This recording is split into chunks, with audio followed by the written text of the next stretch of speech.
No, mai haere mai. Welcome to 3 News. With 19 tornadoes leading the way, Hurricane Milton has smashed into Florida, and already multiple fatalities have been reported from a country club hit by a twister in St. Lucie County. Meteorologists have called it the storm of the century.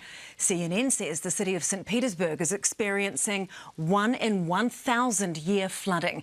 Zane Small has the latest. Satellites help to illustrate the immense scale of Hurricane Milton. It started at sea as a Category 5 storm, made landfall in the US state of Florida as Category 3, and is now down to 2, but it's still huge and dangerous. Massive flooding has already been recorded, and hundreds of thousands are without power. With winds of more than 200 kilometres per hour, this hurricane is history in the making. It's looking like the storm of the century. US researchers captured this extraordinary footage of inside the eye of the hurricane. But on the ground, it's anything but calm. It began with a series of tornadoes across southern Florida. Those flashes you see are lightning strikes and the same cells that trigger twisters. Almost the entire west coast of Florida is under mandatory evacuation orders. One of the biggest threats is storm surge. So this is Tampa Bay. Look at this. All the water has run out of the bay. We just walked over here. Louise is shooting. We're along Bayshore Boulevard. Hopefully you can hear me. The water is gone. So it has been sucked out by Milton. You just have to get out of the way of that storm surge. That storm surge is still the biggest issue that we're looking at. Any of you who went through Hurricane Helene, that was 4 to 6 feet, and that was more devastation than I've seen in my life. So Milton is bringing the possibility of bringing twice as much. Houses damaged here. Tornado damage right here, guys. In evacuated areas, homes and businesses are boarded up. Residents have moved inland or to higher ground. If you choose to stay, find yourself a permanent marker, write your name, your date of birth, and your next of kin on your arm so we know who you are and who to contact.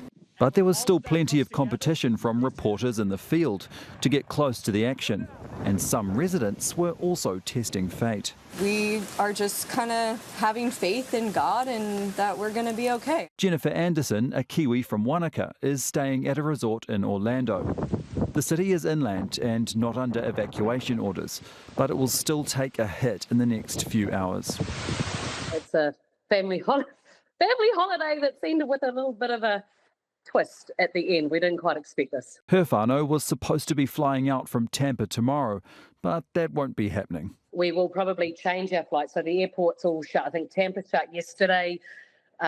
Orlando shut this morning. There is talk of, tornadoes, storm surges.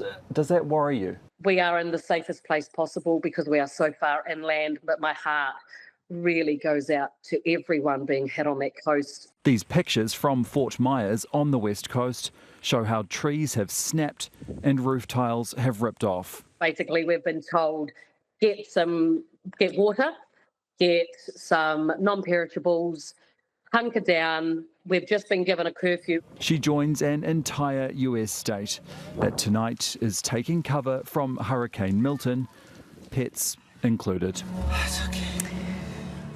Well, Zane's report there illustrated the raw power of Hurricane Milton so far, and without doubt there is worse to come. To take us through the science of it and the part played by rising sea temperatures, we have Heather. Kia ora, Heather. Hi, Sam. Thank you. Yes, Hurricane Milton is expected to take 12 hours as it makes its way from Tampa across the state of Florida to Orlando. Now, hurricanes always develop in warm water. They draw that energy from that warmth. The warmer the water, the more fuel for the hurricane. Now, the water in the Gulf of Mexico is the warmest it's been in modern record. It's currently 2 to 3 degrees hotter than it usually is. And that excess heat is turbocharging Hurricane Milton to wind speeds of 235 kilometres an hour. Now, as well as the wind, the really frightening thing is the potential for what's known as storm surge. That's when the storm brings up the level of the sea along the coast. Milton could deliver a surge of up to 5 metres. Now, on American TV, they have whole networks dedicated to weather. Here's how one of them described that potential flood. The scary part is some areas could see surge values at 10 to 15 feet. And this takes us up to 9. And look what it does. At this level, the first floors of structures are completely flooded, and there are few places that it is safe when the water rises this high. Here in New Zealand, we don't call these storms hurricanes. They're cyclones, with our season running from November to April. NIWA and the Met Service have just released their joint tropical cyclone outlook summary. Now, this is the assessment of projected cyclone activity for the southwest Pacific, including New Zealand. The quick summary of the forecast is that there'll be fewer than normal formed cyclones over the season for the entire region, but a normal to elevated level of activity for New Zealand, specifically the North Island, with up to 4 severe cyclones hitting our region. We'll go into further detail about our upcoming season tomorrow night.